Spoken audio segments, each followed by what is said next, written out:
ఈరోజు మనం రేఖాంశాల గురించి తెలుసుకుందాం. రేఖాంశాలు అనేవి అర్ధవృత్తాలు. ఇవి భూమధ్య రేఖను ఖండిస్తూ ఉత్తర దక్షిణ ధ్రువాల గుండా 1 డిగ్రీల అంతరంతో గీయబడిన ఊహారేఖలు. వీటిని మధ్యాహ్న రేఖలను కూడా అంటారు.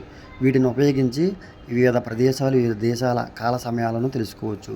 వీటిని ఉపయోగించి వివిధ ప్రాంతాల ఉనికిని తెలుసుకోవచ్చు. ఒక రేఖాంశం నుండి మరొక రేఖాంశ మండలానికి 4 సమయాలు పడుతుంది సమయం చేంజ్ అవ్వడానికి.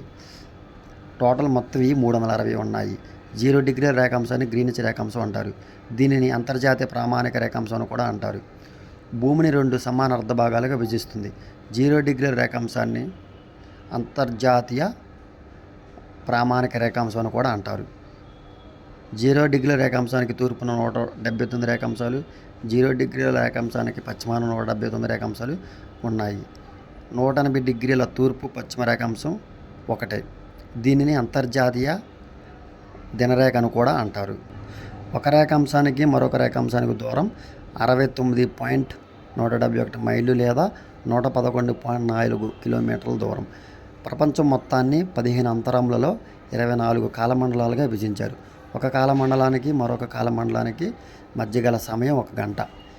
ఇండియా యొక్క ప్రామాణిక రేఖాంశం 82.5 డిగ్రీల తూర్పు రేఖాంశం. ఇది 5 రాష్ట్రాలు, ఒక కేంద్రపాలిత ప్రాంతం గుండా పోతుంది. ఏపీలో కాకినాడ గుండా, ఒరిస్సాలో కోరాపుట్ గుండా, ఛత్తీస్గఢ్లో రాయ్పూర్ నుండి, మధ్యప్రదేశ్లో రేవా మరియు జబల్పూర్ నుండి, ఉత్తరప్రదేశ్లో వారణాసి, అలహాబాద్, మిర్జాపూర్ నుండి, పాండిచేరిలో యానాం గుండా పోతుంది. ఎక్కువ ప్రామాణిక కాల మండలాలు గల దేశాలు: ఫ్రాన్స్ 12, USA 11, రష్యా 9, ఆస్ట్రేలియా 8. మన దేశం ఇండియా ఓన్లీ 1.